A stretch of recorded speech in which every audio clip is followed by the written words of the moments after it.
lo que podemos decir ya se curó, ya es al paciente, ¿no? Entonces ya ven que hablan de estimulación, de cirugía, de trasplantes, que no vamos a ver, pero están buscando otras alternativas precisamente por esto, ¿no? Es frecuente y curable.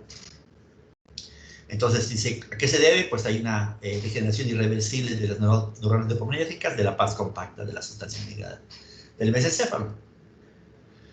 Entonces, ¿se acuerdan de cuando hablábamos de la vía directa, la vía indirecta en fisiología, ¿no? Al final, la estimulación de la vía indirecta iba a inhibir a la actividad del tálamo sobre la corteza, y la vía directa iba a estimularlo. Pero dentro de este circuito de vía directa e indirecta estaba la sustancia negra que tenía su propio circuito interno, ¿no? Que liberaba dopamina y estimulando receptores D1 o D2 producía la estimulación o la inhibición del industriado con respecto al globo pálido externo por la vía indirecta, o el globo pálido interno y sustancia negra reticulada por la vía directa, ¿no? Entonces, esta relación con esto de los ganglios basales, y en el video se repasa lo que es la vía directa, la vía piramidal, más bien, la vía piramidal y la vía extrapiramidal, ¿no? Entonces, el movimiento coordinado y fino, pues iba a estar participando de esos ganglios basales. Por eso es cuando se pierde esta función, pues empiezan a haber alteraciones del movimiento, ¿no? Aquí dice, se manifiesta cuando muere más del 80% de las neuronas en la sustancia negra. Esto, relaciona, en el libro mencionan, se requiere cuando menos el 20% de las neuronas dopaminérgicas para que si yo doy levodopa pueda haber un efecto, ¿no? Entonces, se coincide con este número de 80%, y ya se murió más del 80%. Entonces, por eso les digo, cada vez tenemos menos neuronas, y ustedes tienen más neuronas dopamínérgicas que yo. Se dice que el café ayuda a disminuir la mortalidad de las neuronas dopamínérgicas. Por eso mencionan que tomar una tacita de café al día te ayuda para que se mueran menos neuronas dopaminérgicas, ¿no? Pero bueno, el caso, bueno, aquí son imágenes donde se ve la sustancia negra de una persona que todavía está funcional de alguna manera, y conforme va teniendo problemas, pues va disminuyendo la sustancia negra por falta. Este es un resumen de la vía directa o indirecta, y aquí está el tálamo. Tiene otra disposición. ¿Se acuerdan que hablaba de la vía directa estaba hacia abajo y la vía indirecta se iba a la parte externa, ¿no? Y que la vía indirecta estimulaba el globo pálido, ¿no? Aquí está cambio, el globo pálido estimula al globo pálido y va a producir la inhibición del núcleo subtalámico. Esta produce esa inhibición. Ese núcleo subtalámico, por lo cual, está estimulando a la sustancia negra compacta, pero a la reticulata y el globo pálido.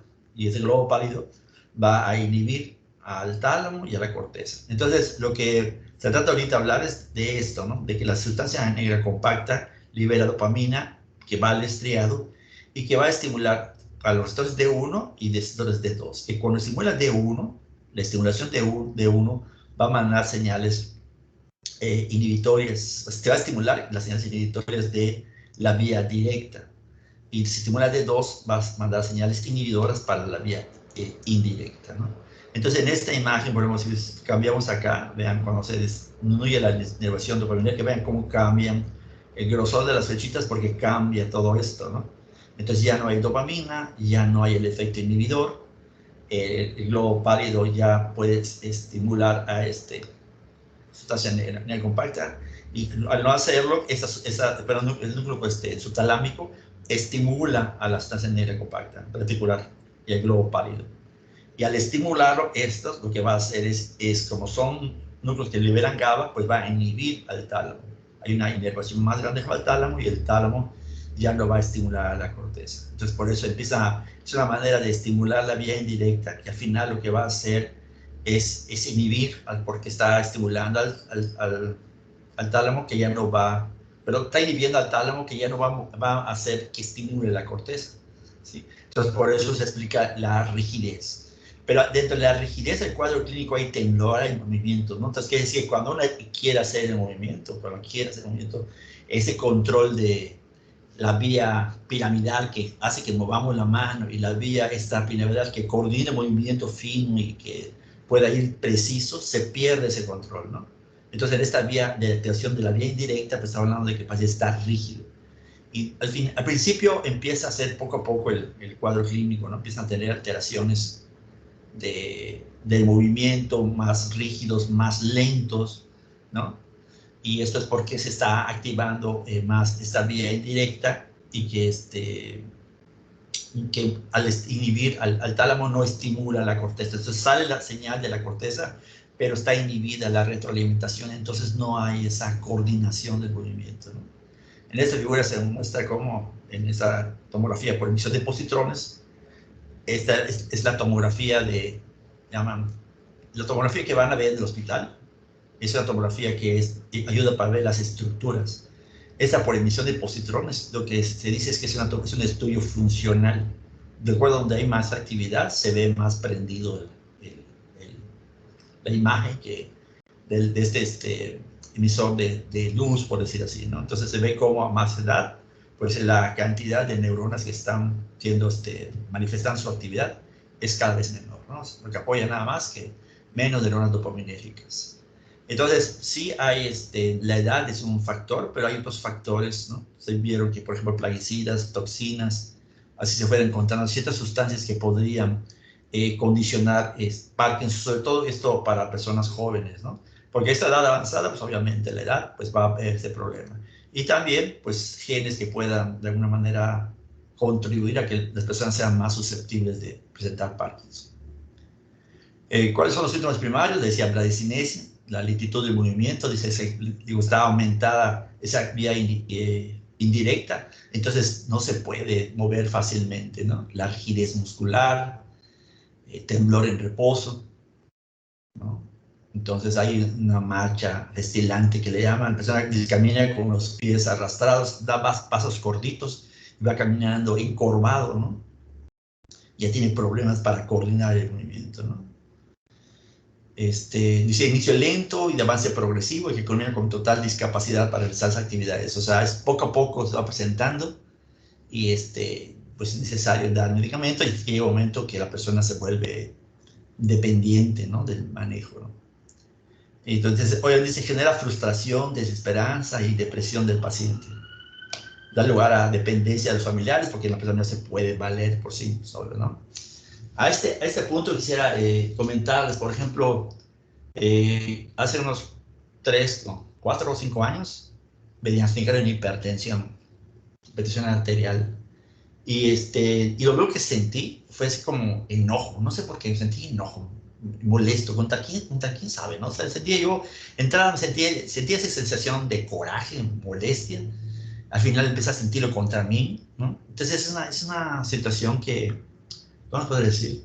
No es que yo haya sido sano toda mi vida, ¿no? Pero si te enfermas de algo, tienes catarro, tos, migraña, cualquier enfermedad, se te quita y pues ya está, ¿no? Estaba yo sano, me enfermo y se me quita, ¿no? Pero cuando te ponen algo y que dices, lo voy a tener el resto de mi vida, como que es así, el proceso es diferente, ¿no? Y y yo digo, el otro punto a donde quiero llegar, pero antes le voy a decir, hace unos años, no, un año, 2 años, se infartó mi suegro, ¿no? Y estábamos viendo ese electro y mi hijo al ver el electro dice, oye, qué padre, mira cómo se ve, papá, mira el electro, mira qué padre se ve el infarto, ¿no? O sea, yo lo veía así como estudiante de medicina que está contento porque identifica un infarto, ¿no? Pero dije, es tu abuelito, ¿no? O sea, ¿por qué lo dices tan así, tan emocionado y tan contento, ¿no? Entonces pasa esas dos sensaciones, ¿no? Cuando eres estudiante de medicina y ves un paciente, o ya diagnostiqué una neumonía, ya diagnostiqué una apendicitis, ya una hipertrofia de píloro, o una hipertensión intracraniana, entonces empiezas a ver las cosas del libro que estás viendo, lo empiezas a ver y como que pues, obviamente genera emoción y eso es bonito y es bueno, ¿no? Y saber que estás ayudando a las personas está muy bien, ¿no? Pero a veces cuando hay mucho trabajo en el hospital, a veces una de las cosas que yo veo que sufre mucho, y lo entiendo, ¿no? Es cuando llega un ingreso, ¿no? Cuando de repente dices, no, tengo muchos ingresos, o llega urgencia, y otra consulta, urgencias, y tengo trabajo, ¿no? Entonces se siente angustiado. Y hay veces que veo bueno, ahorita ya no estoy en urgencias, ni tengo internos ni residentes, ¿no? Porque estoy solo en el hospital. Pero es común eso de decir, porque no puedes decir en el hospital la palabra, está tranquilo el servicio. Común. un mito allá y la gente dice, no puedes decir está tranquilo. Si dice, oye, ¿cómo está el servicio? Tranquilo. Pues hay gente que se molesta, no, no digas eso, ¿no? Porque se va a llenar el servicio, ¿no? Entonces, hay veces que uno ya con mucho trabajo empieza a cambiar el estado de ánimo de las personas y nunca, tal vez porque nunca han sentido que es ir a urgencias enfermo o ir a urgencias con un familiar enfermo. Los que están allá en el hospital no están allá porque quieran estar allá, porque no tenían nada que hacer el sábado a medianoche, ¿sí? Sino si están con un problema de salud, o sea, lo menos que van a hacer es tratarlos bien. Entonces, el ponerse en el lugar de la otra persona que tiene un problema, a veces debería ser obvio y fácil, bueno, obvio más bien, ¿no? Pero a veces no es fácil porque estamos en nuestro papel de estudiante de medicina o de médico, ¿no? Pero no hay que olvidarnos de esto, ¿no? Es, obviamente la persona, esto que dice genera frustración. Yo me veo el espejo y de repente digo, siempre digo, somos lo que somos, lo que pensamos es lo que está en nuestro cerebro. Entonces yo veo el espejo y yo digo, yo soy el estudiante de medicina de hace 30 años, pero nada más que ahora no me reconozco. Ya cambió mi manera de ser, ¿no? Entonces me imagino yo ahorita, o imagínense ustedes ahorita, dentro de 50 años, o tal vez más, menos, 30, 40 años, que tengan un problema de ese tipo. Son ustedes mismos, nada más que ahora ya no se pueden mover, ya no pueden alimentarse por su cuenta, ¿no? Entonces, obviamente genera estas sensaciones de frustración y desesperanza, ¿no? La depresión del paciente, o sea, es algo muy difícil porque están conscientes, ¿no? Poco se van dando cuenta que no pueden hacer lo que hacías antes. Entonces, pues ya se lo digo para que no solamente en Parkinson, en todas las enfermedades hay que tener un poco de sensibilidad y pensar en esto, ¿no? Que a veces nadie te lo menciona, ¿no? Estás haciendo el diagnóstico y nada más, ¿no? Dice, obviamente, esto es un problema que si es crónico, pues va a ser algo caro. Y bueno, hablando de los fármacos, el libro lo menciona como dopaminérgicos y no dopaminérgicos, ¿no? En esa división está primarios y secundarios, ¿no? Primarios, levodopa y agonistas dopaminérgicos. Y los secundarios, la amantadina, que es un antiviral, los inhibidores de la monoamida oxidasa, de la catecolmetiltransferasa y los anticolinéricos. Entonces tenemos un ejemplo de cada uno de ellos, ¿no? Para ver en clases. Y ese es como un fármaco ya específicos para la adenosina, lo que les decía de la cafeína que puede ser que podría ser utilizado. Son alternativas que están buscando para ver la manera de poder mejorar el tratamiento de los pacientes, ¿no? Entonces, alguien que me diga mecanismo de acción de levodopa.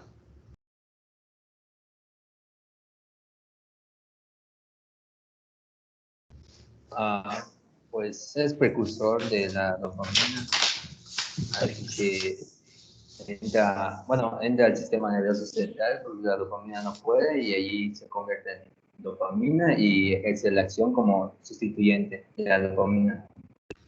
Exacto, ¿no? Entonces, de alguna manera, de entrada, por ejemplo, tiene que ser, si da por vía oral, tiene que ser absorbido, ¿no? Hay varios detalles que hemos visto en Pharma General, ¿se acuerdan?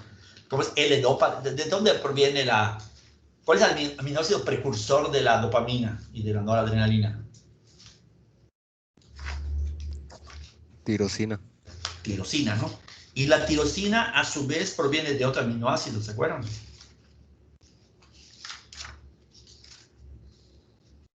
¿Se acuerdan de qué aminoácido proviene de la tirosina? La fenilalanina.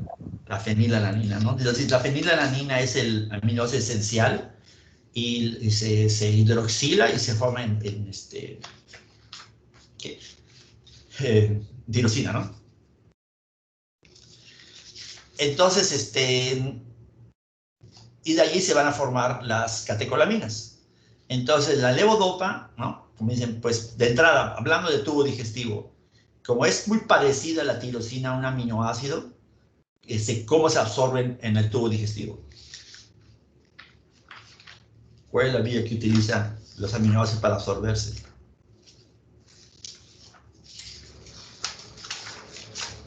Cotransporte por sodio, ¿no? ¿Se acuerdan? El cotransporte por sodio. ¿Perdón? transporte de sodio, pero dice Contra- un transporte activo, ¿no? Ajá, pero que reconoce sodio y aminoácidos, ¿no? Entonces va a transportar el aminoácido. Entonces, ¿te acuerdas cuando hablábamos en forma general de los alimentos afectan o no afectan la absorción de los medicamentos? Y este era un ejemplo de que sí, ¿no? ¿Qué es lo que había que evitar comer cuando tomamos levodopa? Pues comer carne, porque las Carne, ¿no? O proteínas sea, permiten. exactamente. Entonces, toda la que sea proteína, por ejemplo, carne, ¿no? Que tenga proteínas, cuando sean digeridas y llevadas aminoácidos, pues van a estar utilizando su transportador que ellos utilizan. Pero la levodopa, que es muy parecida a la tirosina, pues va a tener este problema de competir con ese receptor y por lo tanto la cantidad de lo que se va a absorber va a ser menor. Entonces, número uno, en este caso, dice, los alimentos van a interferir con su absorción. Una vez que se absorbe la levodopa, en la sangre se puede convertir a dopamina. Y si se convierte a dopamina, se ya dijeron, ahora ya no va a cruzar la barrera hematocefálica. ¿Qué alternativa se hace en esas cosas, en esas condiciones? Para que pueda ayudar a que la levodopa llegue al cerebro. A ver.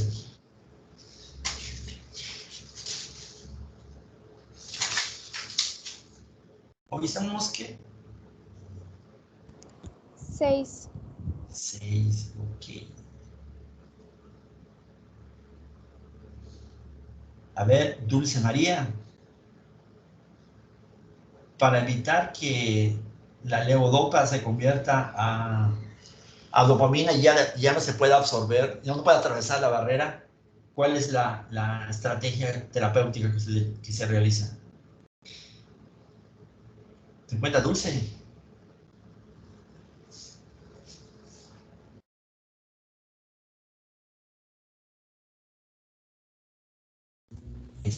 Aarón, Pues se debe administrar junto con carbidopa. la carbidopa, ¿no? Muy bien, Aarón. Jorge Daniel. Jorge, ¿se encuentra Jorge? Miguel Jesús. ¿Se encuentra Miguel Jesús? Un poco. Doctor, creo que está dando Sí, nombres que no otra están. lista, ¿verdad? Sí, creo que es otra lista, doctor. Creo que es otra lista. Sí, ya me di cuenta. A ver. ¿Alguien que me ayude? ¿Cuál es la pregunta, doctor? ¿Perdón? ¿Cuál fue la pregunta, doctor? Sí, ¿cuál es el mecanismo de acción de la carbidopa? Es un inhibidor de la descarboxilasa de dopamina, entonces va a disminuir el metabolismo de levodopa, aumentando su disponibilidad para pues, el sistema nervioso. Ok, entonces se va a evitar que se convierta de levodopa a dopa, ¿no? Entonces aumenta, al ver más levodopa, se va a poder absorber, ¿no? Ya en el cerebro, pues sí, se va a convertir a dopamina y va a estimular pues va a poder liberar y estimular los receptores. Por eso es de que se requiere de al menos 20%. Y luego dice, aparece la enfermedad cuando ya están 80% menos. O sea, que cuando solamente quedan 20 de las neuronas. O sea, que quiere decir que tenemos 80% de reservas de neuronas que nos puede ayudar a mantener el buen movimiento, pero cuando ya perdemos esos 80, presentamos la enfermedad, pero necesitamos cuando menos 20 para tener la respuesta. Y si es progresivo, quiere decir que las células van a ser cada vez menos y por eso se explica que el efecto se va perdiendo. Y hay algunas estrategias para ayudar a que dure un poco más, ¿no?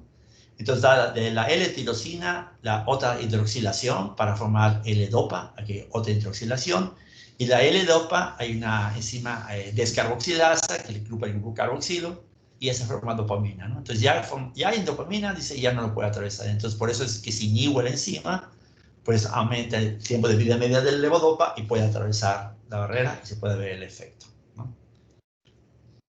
Ok, entonces, ¿cómo llega la dopamina al cerebro? Pues dice, hay una proteína transportadora de aminoácidos también en la barrera hematocefálica que va a ayudar a que pueda atravesar la barrera hematocefálica y pueda pues, ser utilizada para la síntesis de la dopamina, las terminales nerviosas, ¿no? Entonces, esas 20% que quedan, pues deben seguir liberando dopamina.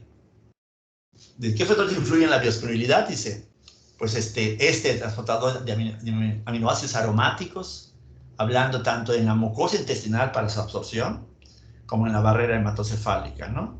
Y ya comentaron, ¿no? El hecho de que las dietas ricas aquí sí afecta la cantidad del fármaco, la biodisponibilidad, porque compite con ese sitio de receptores, ¿no? Entonces, factores que influyen, dice, la descarboxilasa de los ácidos aromáticos, que eso va a convertir, si tengo levodopa, voy a convertir a dopamina, pues entonces si digo la descarboxilasa, pues va a haber más levodopa que pueda atravesarse, ¿no? Ahora, ¿cómo actúa la catecolortometiltransferasa? ¿Qué es lo que va a hacer?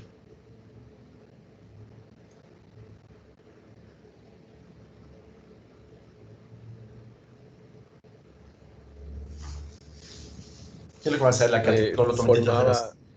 Formaba un metabolito que era 3-O-metildopa. Ajá, ¿y ese?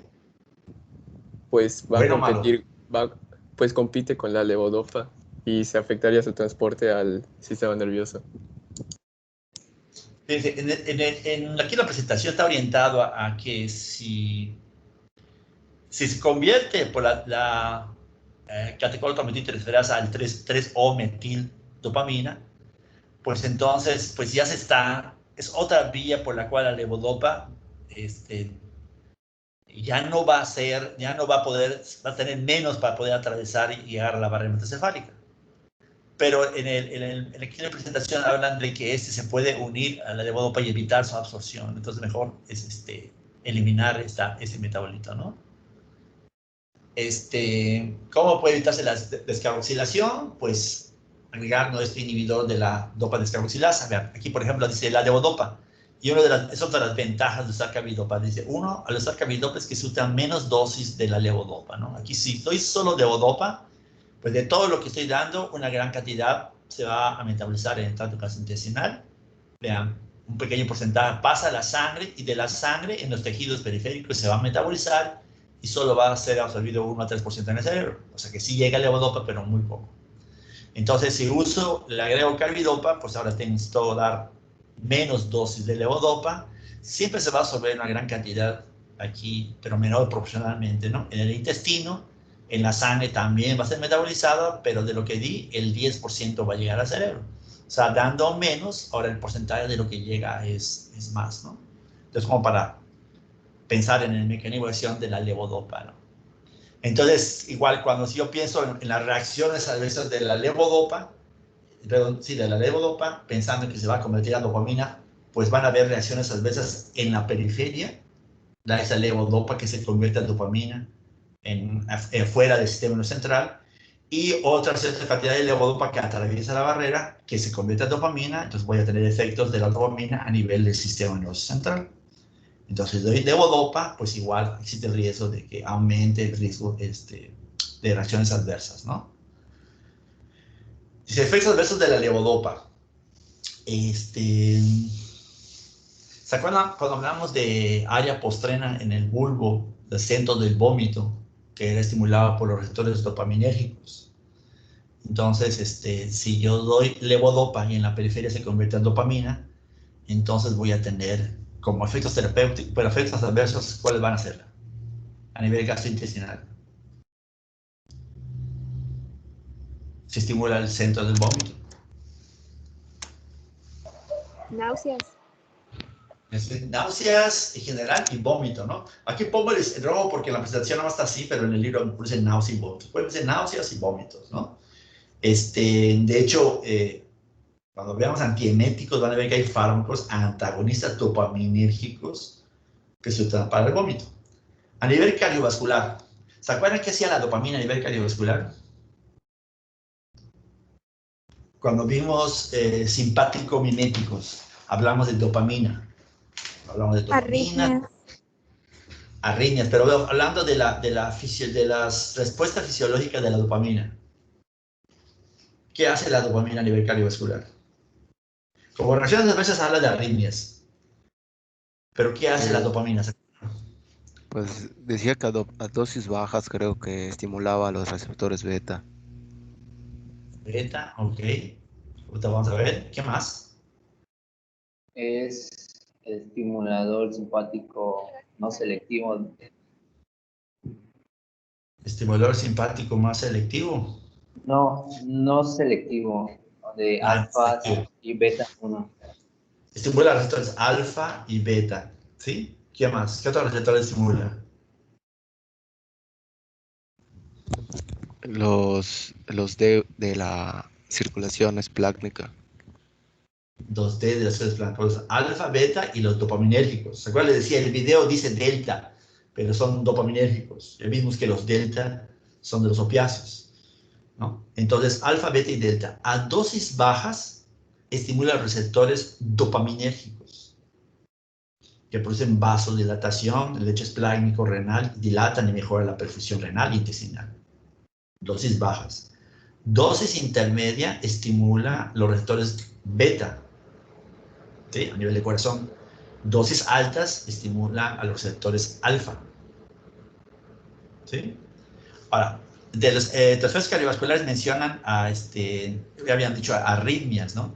Hipotensión ortostática como efecto cardiovascular, hipotensión general, y de las arritmias mencionan hasta taquicardia. El libro dice taquicardia o extrasístole.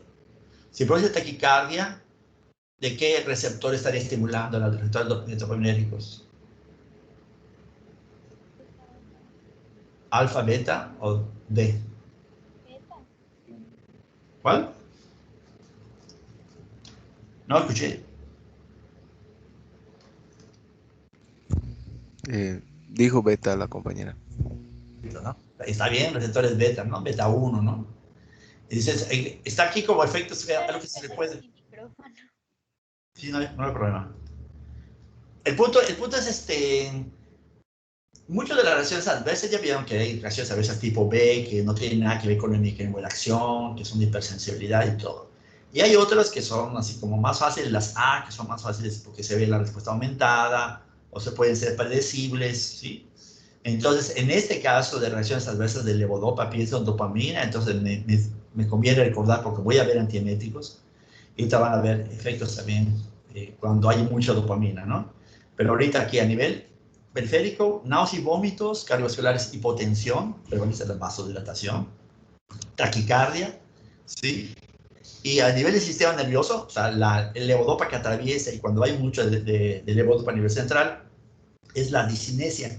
Dice, vean, es 40% de los pacientes discinesia en 5 años, ¿no?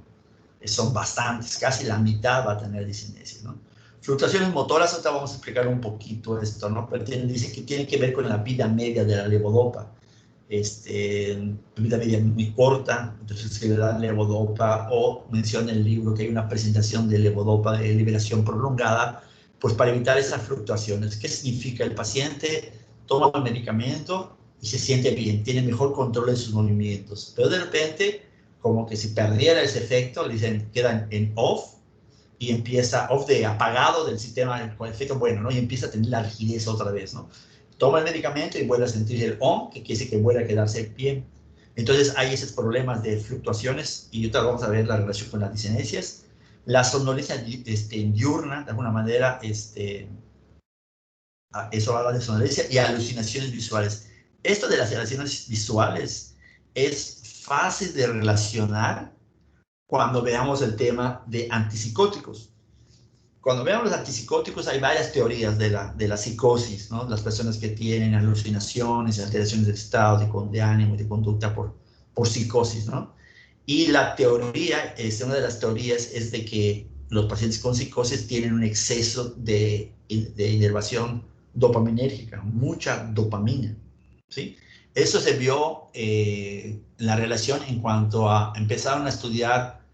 ¿Se acuerdan que comenté, no? Neurología, lo que se conoce, se sabe que funciona. Esquizofrenia, no sabemos qué es, lo ve el psiquiatra. Pero obviamente esto está avanzando y ya se sabe que ya no es tan así, ¿verdad? Ya psiquiatría ya van conociendo cuáles son las causas que produce la esquizofrenia. Y se menciona que cuando vieron a las personas que acudían por una sobredosis de drogas, de cocaína, de drogas estimulantes, presentaban cuadros muy parecidos a una persona con esquizofrenia. Hace mucho tiempo, bueno, tal vez 10 años, había un comercial muy bueno que hablaba sobre drogas de una persona sola que está en su cama, en su cuarto sola, y que está hablando con alguien imaginario, ¿no? Y le dice, no, déjame solo, no me digas qué tengo que hacer, ¿no? Y decía el comercial, lo bueno con las drogas es que nunca te sentirás solo. Así decía el comercial, ¿no? Ya lo quitaron. Pero la idea es de que las personas que se drogan presentan cuadros muy parecidos a esquizofrenia, a alucinaciones. O sea, cual le decía, la cocaína lo que hace es inhibir la recaptura de dopamina. Entonces, como la dopamina está relacionada con el placer, el bienestar, se inhibe la recaptura de dopamina y las personas sienten paz, se sienten bien, se sienten contentos, pero cuando se inhibe demasiado, hay mucha dopamina, produce infarto, hipertensión, porque estimula receptores alfa, demasiada dopamina, receptores alfa, y alucinaciones. Entonces empezaron a decir, oye, esto le pasa a las personas con esquizofrenia que no toman ninguna droga. Entonces empezaron a ver esa como posibilidad, y ahora los fármacos antipsicóticos, o hay un grupo de fármacos antipsicóticos que son antagonistas de los receptores dopaminérgicos, ¿sí? En este caso, la persona no tiene esquizofrenia, le estoy dando un medicamento, levodopa, para que aumente la dopamina, porque quiero que aumente dopamina en la vía nigroestriatal. Pero existe la posibilidad de que exista más dopamina en otros sitios donde no quiero que suceda, y entonces empieza a tener problemas de alteraciones visuales, ¿no? De alucinaciones. De hecho, en el libro menciona de que cuando el paciente tiene este problema, se le puede dar un antipsicótico débil, como para tratar de controlar este problema de conducta, alucinaciones visuales, ¿no? Y el libro menciona también alucinaciones auditivas. Eso de las alucinaciones visuales, hay pacientes que están en terapia intensiva, cuando pasan mucho tiempo en terapia intensiva, que ya no saben si es de día o de noche, están, digamos, conscientes, digamos, no están entubados ni sedados, empiezan a tener desórdenes emocionales, alteraciones visuales, pero dice, por lo general es visual. Cuando es auditiva, cuando ya oyes voces, es un poco más serio el problema, ¿no? O sea, puede haber enfermedades no psiquiátricas que puedan estar relacionadas con las alucinaciones visuales, pero cuando son auditivas, cuando sientes que la Virgen te habla, entonces ahí es como el más problema, ¿no? Entonces, por eso, lo que digo es que pueden, de alguna manera, relacionar estos efectos adversos pensando en dopamina. ¿Qué hace la dopamina a nivel central? ¿Qué hace a nivel cerebral? Ahora, hay mucha dopamina que puede presentarse, ¿no? En cuanto a reacciones, efectos adversos. Esta falla de control de impulsos, puede haber hipersexualidad y ludopatía, ¿no? Entonces ya son cosas más complejas porque también hay dopamina secretados en parte del sistema límbico. Y fíjense, dopamina, ludopatía, ¿sí? Todos los juegos que, no sé, cuando juegan con Nintendo, no sé qué juegan ahorita, electrónicos, hay gente que se pasa horas jugando y siente la emoción. Ya a nivel de psiquiatría se está reconociendo como esto como un trastorno. ¿Es malo jugar? No es malo jugar. ¿Cuándo es un problema? Cuando afecta tu vida. Si dejas de estudiar, dejas de trabajar por jugar, entonces ya se volvió un problema, ¿sí?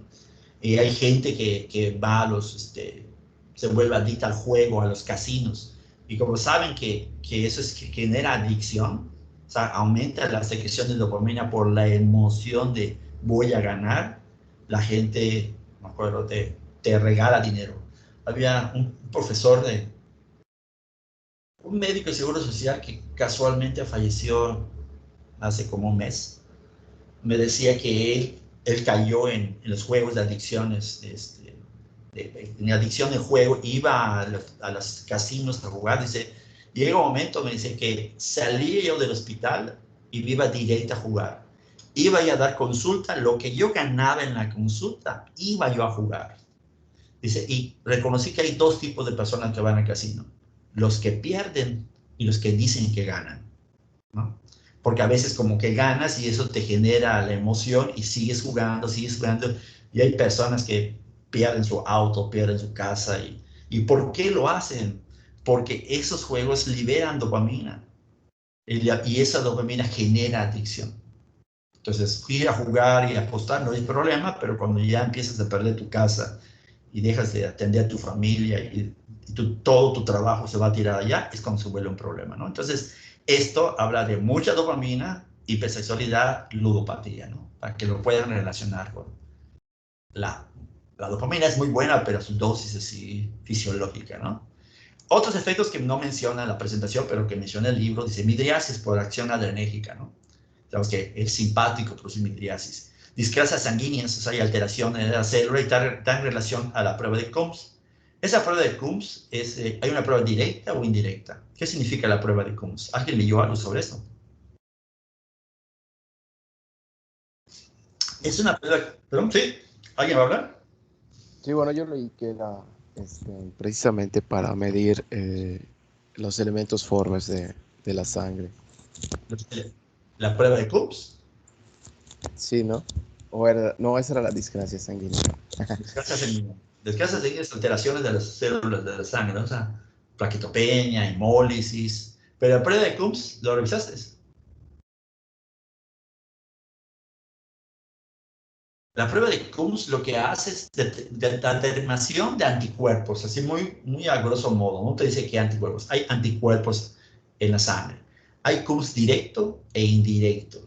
La prueba de Coombs directo te dice que hay anticuerpos que están unidos a la membrana de los glóbulos rojos. El directo. El indirecto es que te dice que hay anticuerpos libres en el plasma. ¿Sí? Entonces, te está diciendo que hay una respuesta inmunológica que probablemente está afectando a las células sanguíneas, ¿no? Entonces se generan anticuerpos y empiezan a producir alteraciones. Y luego te menciona de que puede volverse parduzcas tanto la saliva como la orina por esa melanina que se produce por la oxidación de las catecolaminas, ¿no? Entonces lo pongo porque está en el libro, pero no está en la presentación.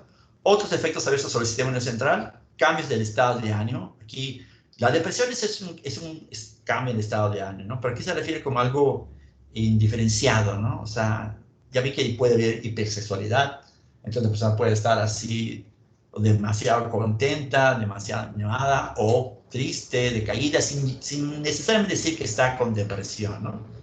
Aquí le puse 2 veces, depresión, psicosis y ansiedad, ¿no? Entonces, esos son otros efectos que tiene el sistema, sobre el sistema central que está relacionado con el exceso de dopamina, ¿no? Entonces, vean, psicosis, ansiedad, mucha dopamina, ¿sí? Bueno, ¿qué son las disinesias inducidas por la levodopa? Pues son movimientos involuntarios. Esto de coreicos, balísticos y distónicos, no es como ver un video para ver las alteraciones de movimiento, ¿no? Pero, o sea, el hecho de que coreicos son movimientos con contracciones de un sitio diferente del cuerpo, se mueve la mano, la cara, el tronco, el cuello, los labios, empieza a ser movimientos de tic-tac, son movimientos descoordinados. Los balísticos son movimientos en la parte proximal, como flexión y estiramiento de los brazos, y distónicos empiezan a contraerse, relajarse, ¿no? Es una serie de anormalidades. Estamos hablando de reacciones adversas de la levodopa. El paciente tenía un problema motor, ¿sí? Tenía rigidez y le estoy dando un medicamento para que se controle, pero entre las reacciones adversas tiene alteraciones de la motilidad. Entre receptores D1 y D2, que tienen el control del movimiento y se está dando el ajuste preciso de entre si se estimula o no se estimula, si se activa o no se activa para que se dé el movimiento. Obviamente no es lo mismo cuando le ponemos levodopa y si libera dopamina y entonces ya no tiene una regulación pues, de lo normal porque las neuronas cada vez van a ser menos, ¿no? Va a ser menos número de hormonas, entonces, perdón, de neuronas. Entonces esto va a hacer que empiezan a haber reacciones adversas relacionadas con el movimiento. Y es una reacción adversa que, como ya vimos, 40%. No tenemos que aprendernos el porcentaje, sino simplemente la idea de decir que es una reacción adversa que es bastante frecuente. Tal vez 4 o 5 años después, pero es bastante frecuente y hay que tenerla en cuenta, ¿no? Entonces, como médico general, pues, el saber que si un paciente que llega por su control por Parkinson, porque quiere que le resulte ser levodopa y ya empieza a tener ese problema, pues nos está hablando de que es por efecto del medicamento, ¿no? Y eso también sea necesario referirlo con el neurólogo para el ajuste del tratamiento, ¿no? Entonces, hay una estimulación excesiva de los receptores D1, ¿no? Es que activa en la vía directa, entonces, pero de manera descoordinada, ¿no? Aparece tardíamente, después de meses o años, son favorecidos por dosis altas de levodopa. Pues sí, si requieren dosis altas, hay más riesgo de que presente esta reacción adversa. ¿Se acuerdan? Esta figura hablaba de la ventana terapéutica, ¿se acuerdan? La mínima concentración necesaria para que se vea el efecto y la que es mínima para que se vea el efecto tóxico, ¿no? Entonces, lo ideal es que esté en la ventana terapéutica para que el paciente dice, en OM quiere decir que está controlado, toma el medicamento, no tiene problemas. Pero aquí vemos cómo, vamos, en la primera parte, pues aumenta la concentración, el paciente está con problemas de motilidad, rígido, y mientras esté en el nivel OM, quiere decir que está controlado. Pero si rebasa ese nivel, el mínimo tóxico, pues empieza a aparecer discinesias en los picos, ¿no? Y luego puede regresar a su nivel, al control normal, se siente bien, pero como la vida media de la levodopa es corta, pues entonces puede aparecer que baje concentración de levodopa por debajo del nivel mínimo terapéutico, y entonces el paciente tiene el off. El off quiere decir que vuelve a aparecer su rigidez, ¿no? Entonces está alternando entre rigidez porque está en off, se encuentra bien, y luego aparecen las discinesias, ¿no? Entonces dice, son favorecidas por las dosis altas de levodopa, la discinesia, ¿no? Por ejemplo, cuando habla de nos apaga, es cuando llega en off, digamos, el desvanecimiento de la respuesta. Eso hace que, pues, buscar medicamentos de liberación prolongada, a otras veces, pues, acortar el intervalo de dosis, darlo más seguido para que no se mantenga bajo y que vuelva a subir, con el riesgo de que presente discinesias, ¿no? O dar, agregar otro medicamento, ¿no? De los que vamos a ver ahorita, ¿no? Entonces, ese es un problema en cuanto al control. O sea, ya sabemos que no se va a curar, pero mantener el control de este paciente, pues es todo un reto, ¿no? Y estar viendo cómo funciona, ¿no? Dice, es el desvanecimiento de la respuesta de la levodopa, ¿no? Acortamiento progresivo de la buena respuesta y prolongación de la mala respuesta terapéutica, ¿no? Entonces, es de la ventana terapéutica, ¿sí? Y vean, está dando, estos son niveles de levodopa, ¿no? Y ven como acá aumento, mantengo la misma dosis, el mismo nivel, pero ¿por qué ahora la ventana terapéutica disminuye? Porque como ya hay menos neuronas dopaminérgicas, aunque yo tengo manteniendo el nivel de la levodopa, hay menos neuronas y por lo tanto ese rango va disminuyendo. Y van apareciendo más momentos en los cuales se pueda presentar discinesia. Cada vez vean ese espacio, va a ser cada vez más. Y más momentos en periodo de off, ¿no? Entonces, es el desvanecimiento de la respuesta y se ve como en el tiempo la ventana terapéutica del nivel apropiado para que se vuelva un control se va acortando. Y por lo tanto, empieza a irle mal al paciente por discinesias o porque cae en off, que se pierde el efecto, el paciente como si no estuviera tomando ningún medicamento, ¿no? Entonces, es la evolución hasta ahorita normal o que se conoce de esta levodopa, ¿no?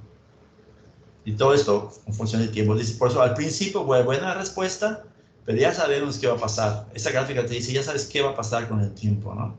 Entonces, pues empiezan a utilizar combinación de medicamentos y buscar alternativas, ¿no? Y justifica por qué seguir haciendo estudios de Parkinson, ¿no? Bueno, aquí menciona lo del libro, tomé la figura del libro, mecanismo de acción. Aquí de la levodopa, pues va a participar para formar dopamina, ya aquí en la terminal nerviosa, ¿no? Y la carbidopa, pues va a evitar su metabolismo. Y ya habíamos dicho, ¿no? Que cuando doy levodopa, la dosis que tengo que administrar es menor. Y si administran a menor dosis, pues van a haber menos efectos adversos. Comparado cuando solo es levodopa, que tengo que dar una mayor cantidad, y al dar una mayor cantidad, pues va a estar más metabolizado para afectar el tracto gastrointestinal como en la periferia, ¿no? Más riesgo de náuseas, vómitos, taquicardias, ¿no? Entonces, levodopa menos dosis, menos efectos adversos. Eso es del libro, ¿no? Dice, esquema eficaz para el tratamiento de la enfermedad de Parkinson. Levodopa, carbidopa, es así como que sigue siendo, dice. En aproximadamente 2/3 de los pacientes reduce en forma sustancial la gravedad de los síntomas durante los primeros años de tratamiento. O sea, muy bueno en los primeros años. Después se pierde. Y suele experimentar esa declinación en la respuesta durante el 3er al 5º año de tratamiento y la retirada del fármaco debe ser gradual. Y habla de interacciones, ¿no? Vitamina B6, que tienen que ver con la síntesis de las catecolaminas. Dice, la vitamina B6, la piridoxina, aumenta la degradación periférica de levodopa. Se lo convierte a dopamina y disminuye su efectividad. Entonces, vitamina B6 pues, va a perder el efecto de la levodopa. Y vamos a hablar de los inhibidores de la monoamina oxidasa como algo, como una estrategia terapéutica, ¿no? Pero hablan de inhibidores de tipo A y tipo B. ¿Cuáles son los inhibidores para Parkinson? ¿Los del A o los del B? Los tipo B. Los tipo B, ¿no? Entonces aquí dice, los inhibidores de monoamina oxidasa no selectivos, como la fenercina, o sea, si se utiliza uno no selectivo, entonces puede producir crisis hipertensiva. ¿Por qué puede producir crisis hipertensiva si doy levodopa con un inhibidor inespecífico? ¿Por qué puede producir crisis hipertensiva?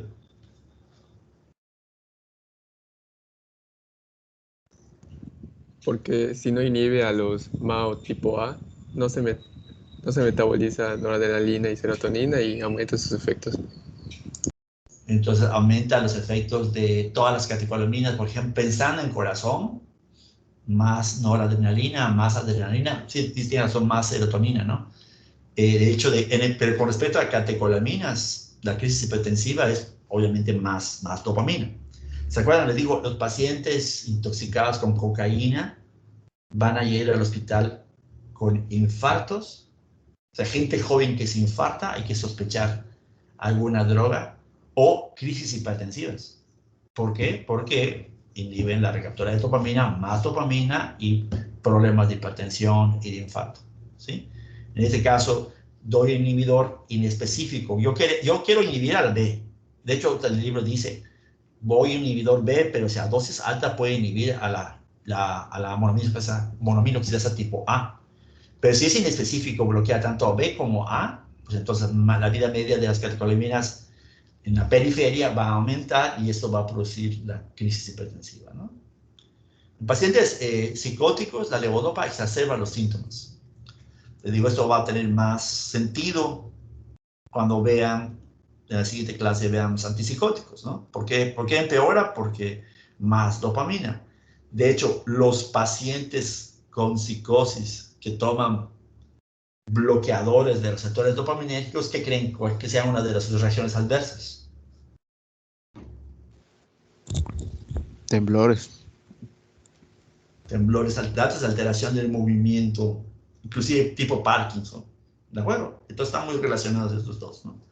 Pacientes cardíacos deben monitorizar con cuidado por el posible desarrollo de arritmias. Si tiene un problema cardíaco y le doy levodopa, ya sé que va a estimular la frecuencia cardíaca, entonces puede aumentar el riesgo de arritmias, ¿no? Ok. Mecanismo de acción de los agonistas dopaminérgicos. O sea, esto de alguna manera aumentaba la disponibilidad de dopamina para que pueda ser liberado, ¿no? Ya, bueno, directo, vamos a dar algo que estimula los receptores dopaminérgicos, ¿no? Dice, activando receptores dopaminérgicos D2 en las neuronas GABAérgicas de la vía indirecta.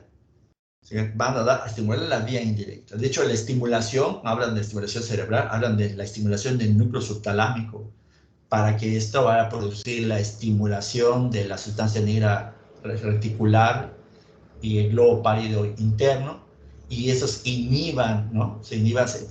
Como son inhibidores, inhiben al tálamo, ¿no? Inhiben la corteza, ¿no? La tercera corteza. Entonces, pues esto va a ser los agonistas dopaminérgicos, ¿no? Activando D2. Dice, ¿cuál es su farmacocinética? Dice, absorben bien el intestino sin interferencia con las proteínas de la dieta. O sea, aquí uno podría decir, no, pues no hay ningún problema, pero hacen hincapié con respecto a la levodopa, que ya sabemos que aquí la levodopa sí se va a intervenir. Y va a haber una interferencia de su absorción si hay proteínas en la dieta, ¿no? Entonces aquí los dopaminérgicos no hay problema, dice. No experimentan metabolismo del primer paso, tienen una vida media más prolongada que la levodopa, ya es que hablan de horas, ¿no? Entonces esto, pues, bueno para tal vez evitar las fluctuaciones en primera instancia, pero bueno, tiene reacciones adversas. Mencionan a los agonistas dopaminérgicos de los derivados de la ergotamina y los no derivados de la ergotamina. Nosotros vamos a ver la bromocriptina como agonista dopaminérgico y aquí del pramipexole, ¿no? como el no derivado glutamínico, ¿no? Pero nos fijaremos más en la bromocriptina, ¿no? Entonces, efectos terapéuticos, pues producen alivio adecuado de la rigidez y de la disinesia en todas las etapas iniciales de la enfermedad de Parkinson. ¿Por qué en etapas iniciales principalmente? Pues porque al menos si toma al paciente al inicio, pues debe tener al menos 20% de neuronas dopaminérgicas y va a estimular al principio nada más a los receptores, ¿no? Aunque tiene que perder eficacia con el uso prolongado. Volvió a pasar lo mismo, ¿no? Con la levodopa. Tiene menor riesgo de producir disinesias, por lo cual se recomienda usarlas como tratamiento inicial, ¿no? Menos riesgo de disinesias. Puede usarse como terapia única o en combinación con levodopa. Puede retrasar o atenuar las disinesias causadas por la levodopa. Entonces, como que dice, podría ser una buena alternativa para inicio. Efectos adversos de los agonistas dopaminérgicos. Son agonistas dopaminérgicos. Entonces sabemos que si es agonista dopaminérgico, náuseas y vómitos va a ser una reacción adversa esperada por ellos, ¿no? A nivel cardiovascular, igual que la levodopa, va a producir hipotensión y arritmia. Bueno, en este caso sería taquicardia también, ¿no? No lo mencioné aquí. Sistema nervioso central, ya sabemos, va a producir la somnolencia diurna, como la levodopa, alucinaciones visuales y disinesias, menos que la levodopa, pero puede producir, ¿no? Y falla de control de los impulsos, ¿no? Hipersexualidad y ludopatía. Es muy parecido a la levodopa. Los derivados de la ergotamina, ¿no? La bromocriptina puede producir además esta fibrosis pleural y retroperitoneal. Esa fibrosis pleural es el engrosamiento pleural, ¿no? Y el engrosamiento pleural, la irritación, produce el derrame pleural, ¿no? Entonces se dan cuenta de los agonistas dopaminérgicos, es cuáles son, y sus reacciones adversas son de las parecidas, las que son iguales, y estos, por ser derivados de glutamínicos, pues producen esta fibrosis de engrosamiento pleural que está relacionada con el derrame pleural. O sea, lo que es diferente a la levodopa. ¿Hasta aquí alguna pregunta o comentario? No, doctor, todo claro. ¿Cómo vamos en tiempo? Son las 2 en punto. Ah, ok. Entonces, tomamos nuestros 10 minutos de descanso. Tengo en mi reloj, en mi teléfono, tengo 2:04. Seguimos a las 2:14. ¿Parece? Sí, doctor. Sí, doctor, gracias. Está bien. Sí, Sale, sale, doctor. sale.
¿Qué? ¿Estamos todos? Creo que sí.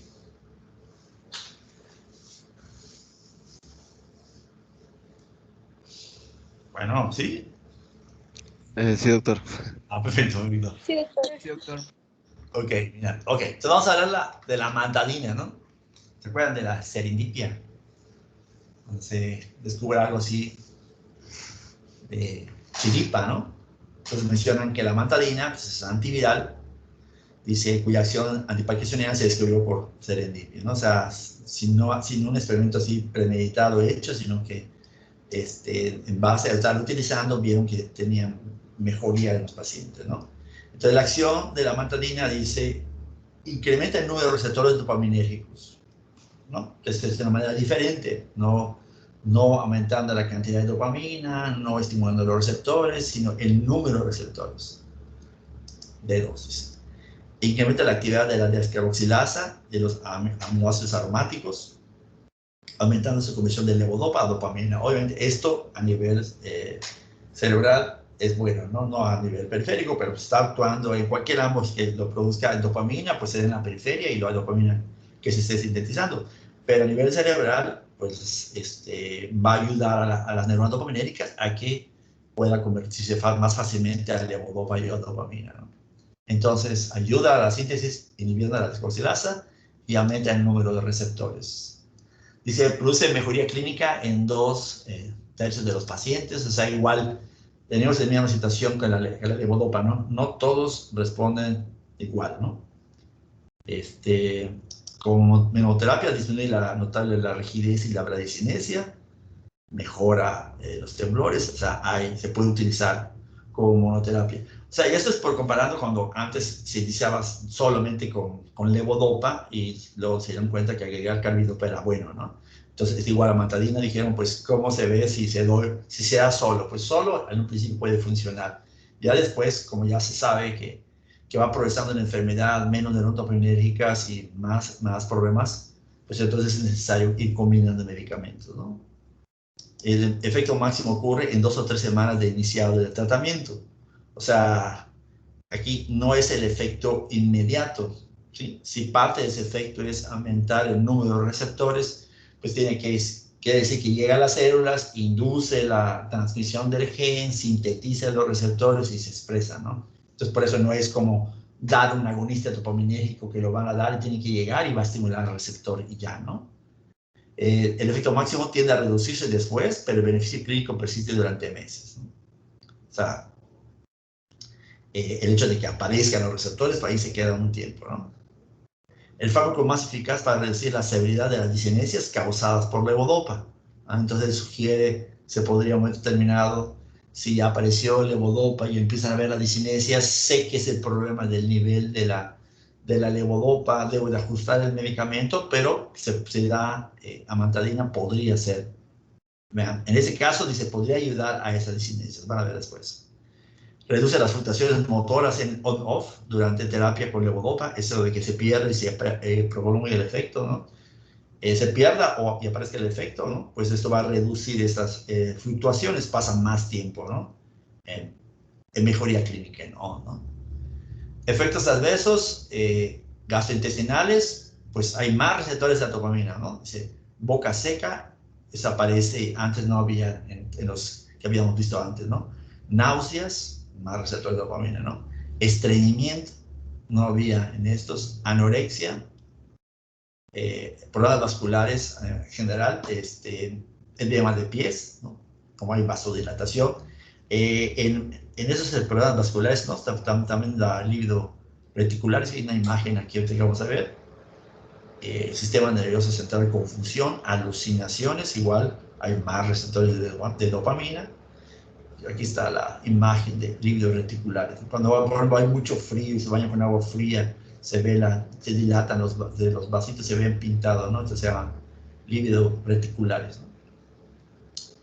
Entonces, pues se lo relaciono comparando con agonista dopaminérgico levodopa, pero lo diferente es boca seca, estreñimiento, anorexia, ¿no? Y los problemas vasculares, la libido reticular por la mantadina, ¿no? Edema, Y a nivel del sistema nervioso central, pues están las alucinaciones, como los dos grupos que vimos antes, y se le agrega confusión, ¿no?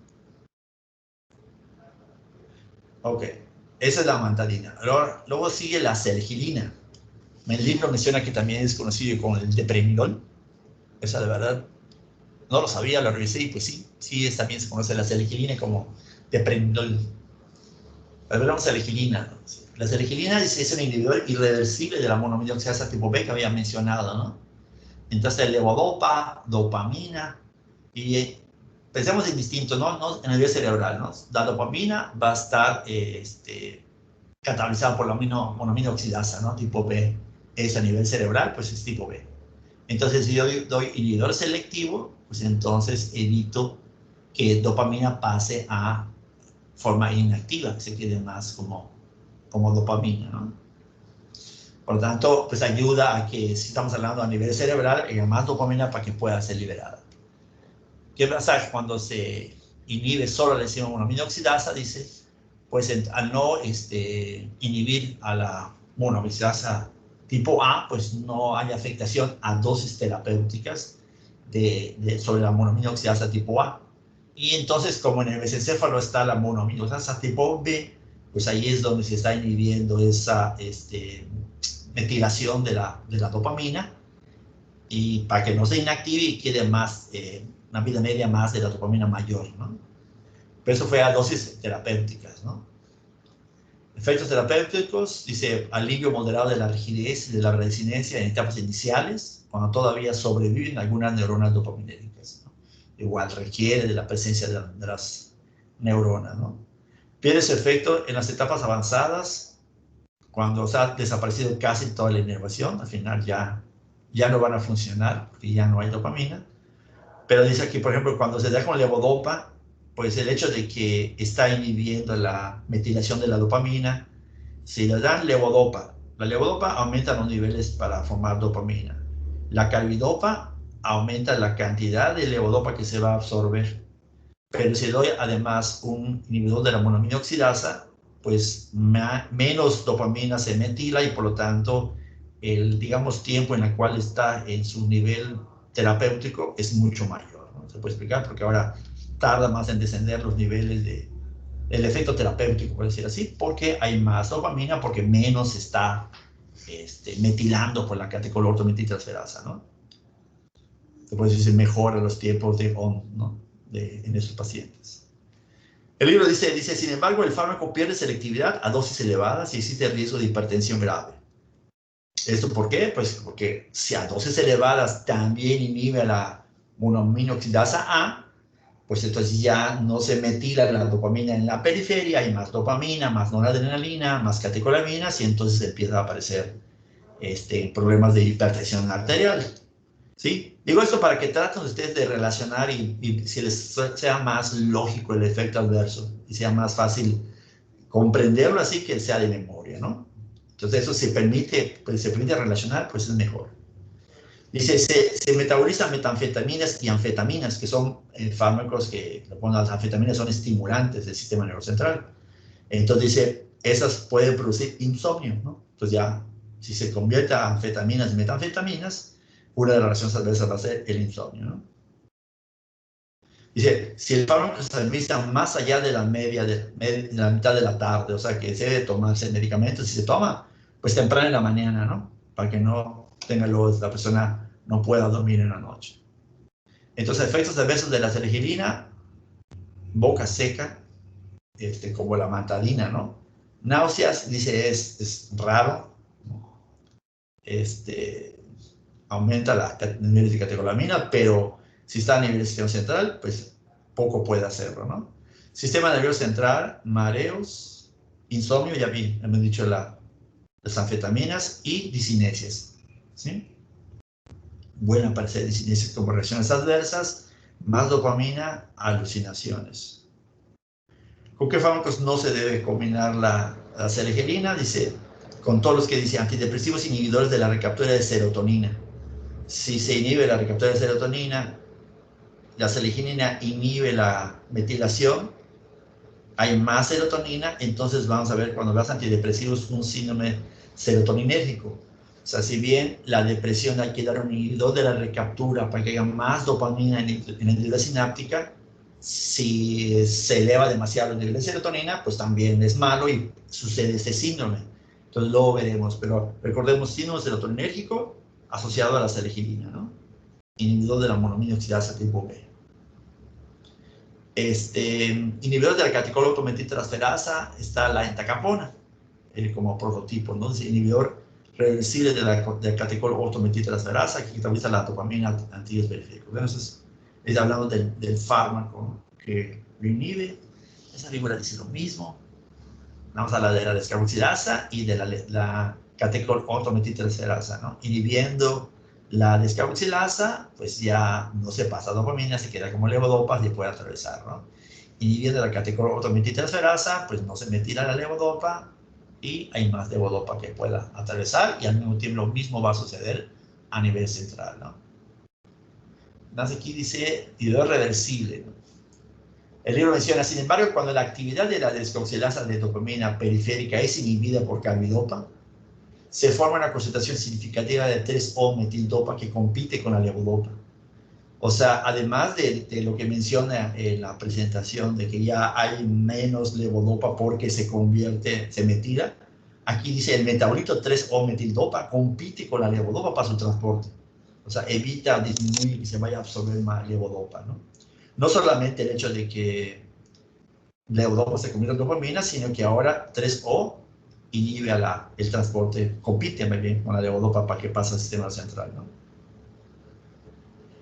Dice, la inhibición de la catecolol con estos agentes conduce a menores concentraciones plasmáticas de 3-O-metil. Si yo inhibo la enzima, entonces ya va a haber menos 3-O-metil, dopamina, va a metabolizarse menos la levodopa, va a haber más levodopa para que se absorba, y al ver menos 3-O-metildopa, pues va a haber menos una sustancia que compite con el transporte de la levodopa, ¿no? O sea, de las dos maneras, la consecuencia final, más levodopa va a entrar al sistema nervioso central, ¿sí? Entonces, por eso es de que se puede dar para ayudar a que más levodopa llegue al sistema central y pueda mediar su acción. Dice, los síntomas, reduce los síntomas de fenómenos de desgaste. Pacientes, o sea, los pacientes que tienen levodopa y carbidopa, pues van a tener ese problema del desgaste, de reducción de los efectos. Obviamente igual, al inhibir la catecolautometiltransferasa, pues va a haber más levodopa y por lo tanto va a haber menos efectos de que se pierda el efecto, menos tiempo que pase el paciente en off y no tenga efecto, ¿no? Efectos terapéuticos de la entacapona, dice, produce alivio moderado de la rigidez y de la bradicinesia, dice, moderado en las etapas iniciales, cuando todavía sobreviven neuronas dopaminérgicas. Pierde su efecto en las etapas avanzadas, ¿no? Por lo mismo que hemos estado hablando de que si requieren de la dopamina, pues no va a funcionar si ya no hay neuronas dopaminérgicas. Evita la degradación de la dopamina recién sintetizada. Por eso ya habíamos dicho, ¿no? Prolonga ese efecto, ¿no? Aumentando más el tiempo en la que está en la ventana terapéutica. Entacapona dice, gastrointestinales, náuseas, todos tipos de náuseas. Diarrea, dolor abdominal, a nivel del sistema nervioso central produce aumento de las discinesias, ¿no? Y dice, bueno, en el libro lo menciona, en la presentación está, pero igual menciona en el libro, ¿no? Todos de alguna manera son metabolizados en el hígado y por lo tanto dice, requieren una vigilancia de los pacientes de la función hepática. Pero en general dice, la tolcapona, dice, va a aumentar el riesgo de necrosis hepática fulminante. Entonces, por eso más bien usan la entacapona. Dice, la absorción oral de ambos fármacos ocurre con facilidad y no está influenciada por los alimentos. Aquí al final, pues solamente la que está influenciada por los alimentos es la levodopa, ¿no? Esta no influenciada por los alimentos, se metaboliza en forma extensa y se elimina en heces y orina, metabolizada, y puede ser necesario ajustar la dosis en pacientes con cirrosis moderada o grave, ¿no? Eso es para las dos, ¿no? Pero la entacapona, como no produce la necrosis hepática fulminante, pues menciona la entacapona como que es la que se queda para trabajar, ¿no?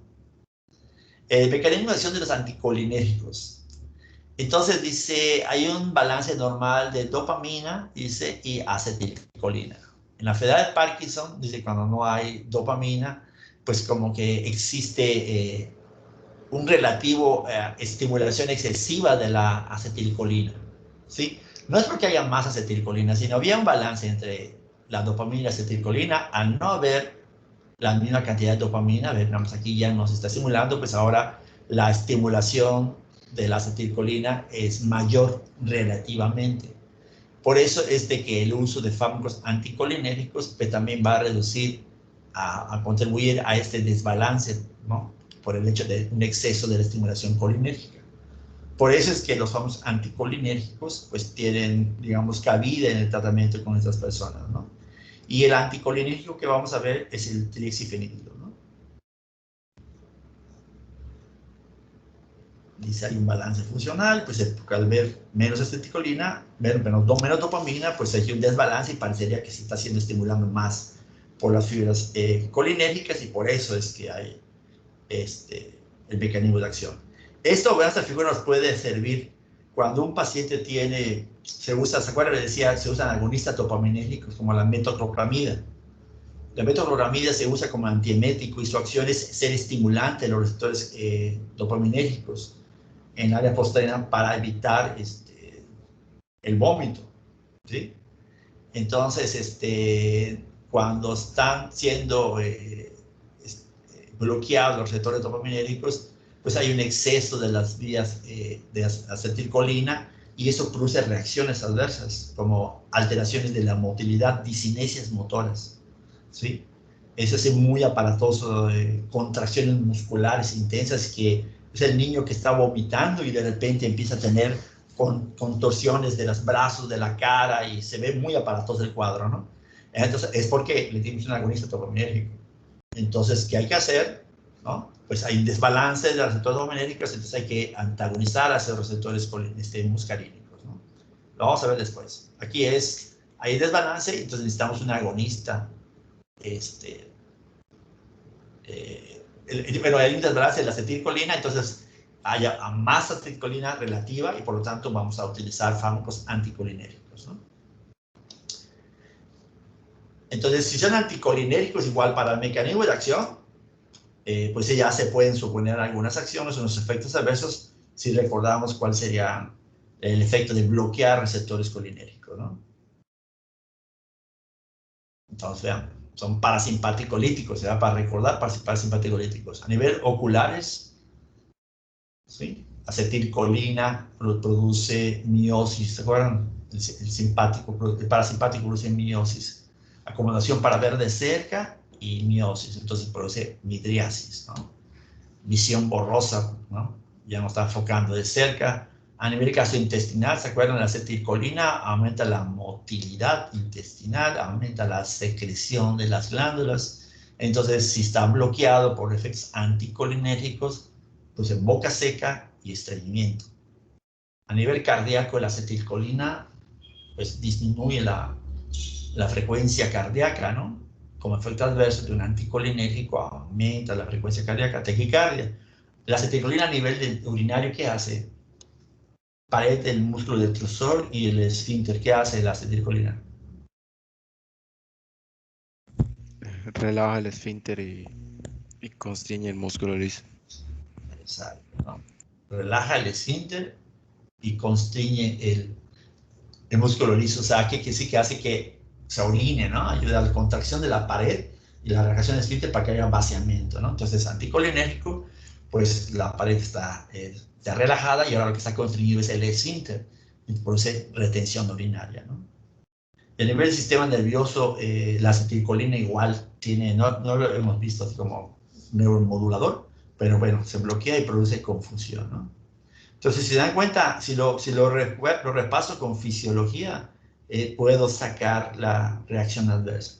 Cuando algo aparentemente no va con la fisiología, hay algo que no sabemos y que explica lo contrario, ¿no? O una reacción adversa de tipo B que no tiene nada que ver con el mecanismo de acción, ¿no? Pero en este caso, anticolinérgicos, ¿no? Si piensa en fisiología, salen las reacciones adversas, ¿no? Y bueno, amnesia, pues sí, hay neuronas colinérgicas a nivel central, pero no hemos visto eso, ¿no? Pero bueno, confusión y amnesia sucede. De hecho, luego, como vean, Parkinson hay lesión, destrucción de las neuronas colinérgicas, por eso hay falta de memoria, ¿no? Entonces, por eso amnesia y confusión, pues está relacionada con el efecto de bloquear a la acetilcolina, ¿no? Entonces, bueno, aquí midriasis, glaucoma. ¿Por qué glaucoma? Midriasis, ¿se acuerdan? Hablando de la midriasis, del glaucoma del ángulo encerrado. Si hay midriasis, se obstruye más el conducto, ¿no? El ángulo, y obstruye el flujo del muro acuoso, ¿no? Arritmias cardíacas, pues si tiene arritmias y produce taquicardia, pues puede aumentar. Si hay una hipertrofia prostática benigna, y sé que tiene efecto parasimpático lítico porque es un anticolinérgico, pues va a contraer más el esfínter y por tanto va a hacer más problemas para el paciente para que pueda orinar, ¿no? Y dice, confusión y amnesia, más de 70 años, deterioro cognitivo leve o demencia, ¿no? O sea, si ya hay un problema de deterioro cognitivo y le damos un anticolinérico, pues va a ser mayor su confusión y su amnesia, ¿no? Vean, este es un cuadrito está en la presentación, es un intento yo creo que se puede poner más, pero es un intento de lo que les decía, de hacer un cuadrito para poner reacciones adversas, ¿no? Vean, levodopa, precursor de dopamina, y tiene efectos adversos. Palmisole, agonista de dopaminérgicos 2. Dice, náuseas, hipotensión, somnolencias diurnas. Se está durmiendo el paciente, ¿no? Y alucinaciones visuales. Amantadina dice aumento de los receptores dopaminérgicos y de la síntesis de dopamina. Boca seca, náuseas, estreñimientos. Amantadina, problemas vasculares, ¿no? La libre reticulares, edema de pies, confusión y alucinaciones. Seleginina, inhibidor de la monoamina oxidasa tipo B, entacapona, inhibir la catecolautometita ferasa, y el trixifenidilo, bloqueo de los receptores muscarínicos, ¿no? Y las reacciones adversas que ya vimos.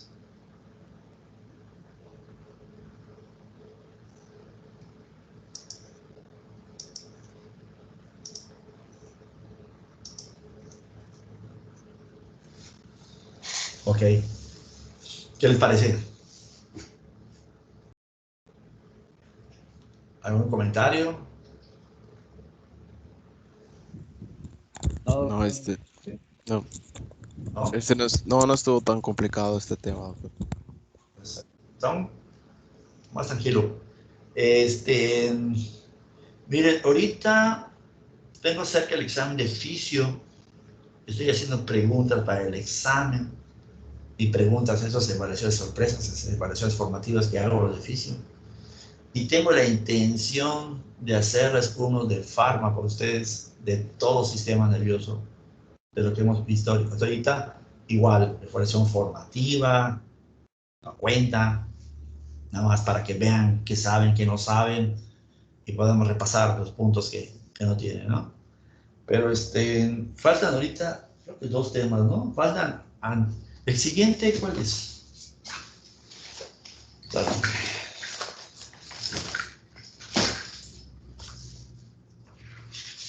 ¿Cuál les digo?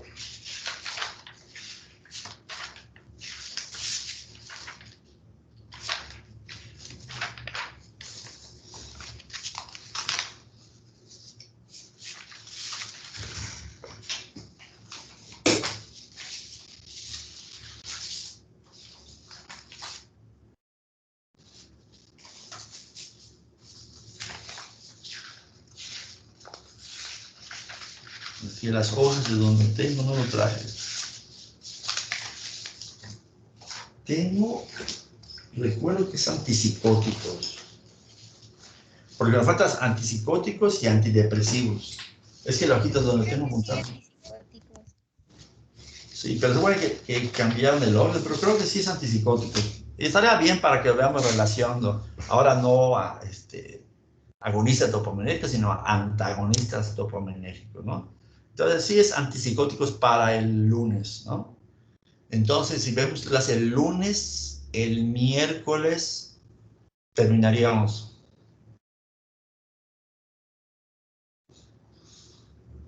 Miércoles. Debemos empezar cardio el jueves. Es cardio lo que sigue, cardio el jueves. Entonces podríamos hacer la evaluación Bueno, sé que tienen que estudiar fisiopato para fin de semana, entonces no conviene dejarlo fin de semana, ¿verdad? Lo puedo dejar para el viernes, me parece. ¿A qué hora el ¿Sí? viernes, doctor? ¿Eh? ¿A qué hora el viernes? Pues no sé, no tengo, ahora que ustedes quieran, ustedes me dicen qué hora quieren. Recuerdo, no es obligación, no cuenta, no suma, no resta. Es solamente para decir, a ver, repaso todo fisiología del sistema nervioso central y qué me sé y qué no me sé, ¿no? O sea, lo ideal es que repasen los puntos que tal vez no se acuerdan muy bien o quieran repasar un poquito, no se estresen, si no terminan, no se estresen, preséntenlo y vean qué sé y qué no sé, ¿no? Y eso es como para que después ustedes apunten y repasen esas cosas que no saben. Recuerden, esas evaluaciones no tomen como que voy a aprenderme preguntas y respuestas, sino es voy a ver qué sé y qué no sé. Si hay algo ya que no sé, lo aprendes, ese es el objetivo, que aprendas ese concepto que te estoy preguntando. Como no cuenta, pues es aprendizaje. Por eso se llama evaluación formativa. Me sirve para aprender, ¿sí? Me fue muy mal, pues si te fue muy mal, quiere decir que vas a aprender mucho, porque hay muchas cosas allá que no se te quedaron en la primera vuelta, pero el objetivo es que se te queden en esa evaluación para cuando después te las pregunten, pues ya las puedas contestar. Si no exactamente igual, pues cosas parecidas, ¿no? O si veo que no sé nada de simpáticos miméticos, ahí todo me fue mal, pues entonces quiere decir que tengo que estudiar otra vez todos los simpáticos miméticos, entre lo que me preguntaron y lo que no me preguntaron, para cuando se haga la evaluación que sí cuenta, pues les vaya mejor. Esa es la intención de la evaluación. No es de reprobarlos, no es de pasarles preguntas, sino que es que les sirva a ustedes como, como voy hasta ahorita con Pharma, ¿no? Voy bien, me faltan esos detalles, de lo que me pueda faltar, pues me fijo y pues lo repaso y lo aprendo, porque después puedo poner, digamos, para el examen, después volver a poner las mismas preguntas, que es como un repaso y pues que a ustedes les pueda servir para que vayan aprendiendo para toda la información que falta. ¿Les parece? Entonces, no sé, viernes, no sé, ahorita no tengo su horario, pero ustedes me dicen la hora y esa hora la programo. Si quieren, platíquenlo entre ustedes y ya que tengan un horario así que donde la mayoría pueda, me dicen y lo programo a esa hora. No tengo un interés ponerle una hora en especial, ¿no? La idea es que les sirva, ¿no? ¿Sale? Sí, doctora, le Doctor, decimos. Ok. Ustedes me dicen. doctor, es que en la plataforma todavía no está habilitado el examen, la evaluación de antiparkinsonianos. ¿En serio?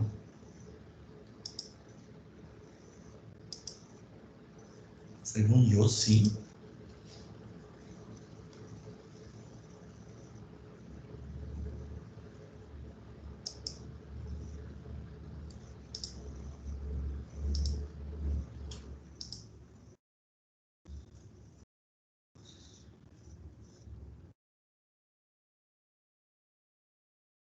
Jueves 6 de mayo a las 12 supuestamente cerró. A ver si me preguntas.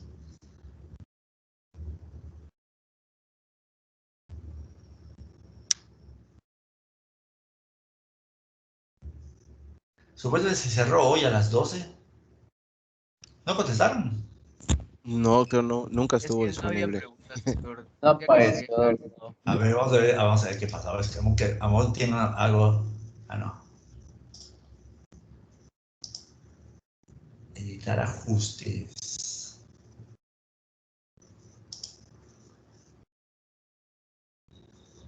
4 al 6 de mayo, fíjense.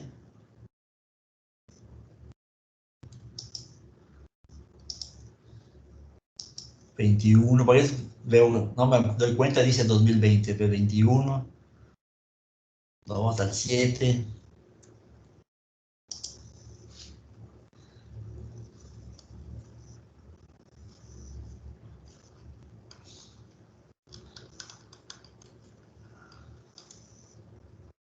Ah, dice oculto estudiantes. Esa es la causa. Perdón, ahí está. Esa es la razón. Eso ya está.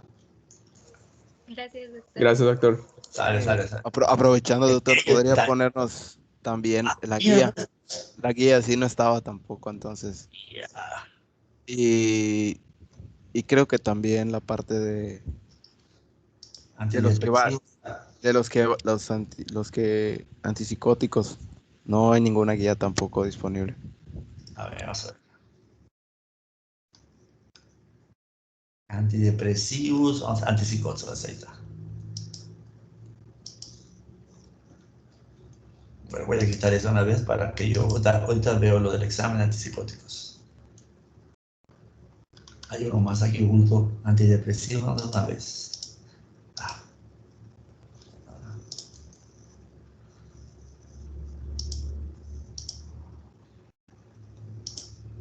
Y si no, voy a programar el examen y lo voy a dejar oculto otra vez.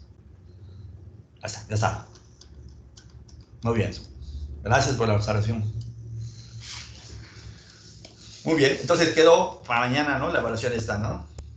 Para que tengan chance esta mañana para hacerlo. Hasta mañana a las 12, ¿no? Mañana, hoy es... Sí, doctor. Sí, Hoy doctor. es jueves, ¿verdad? Es jueves. Ok, está bien. Entonces,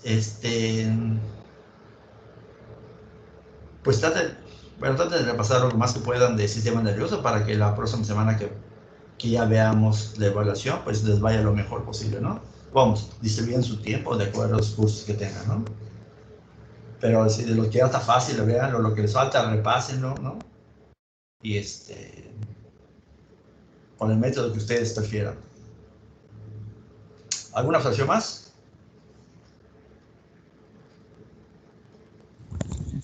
Doctor, la próxima evaluación, ¿hasta cuándo estará disponible? O sea, ¿hasta para cuándo?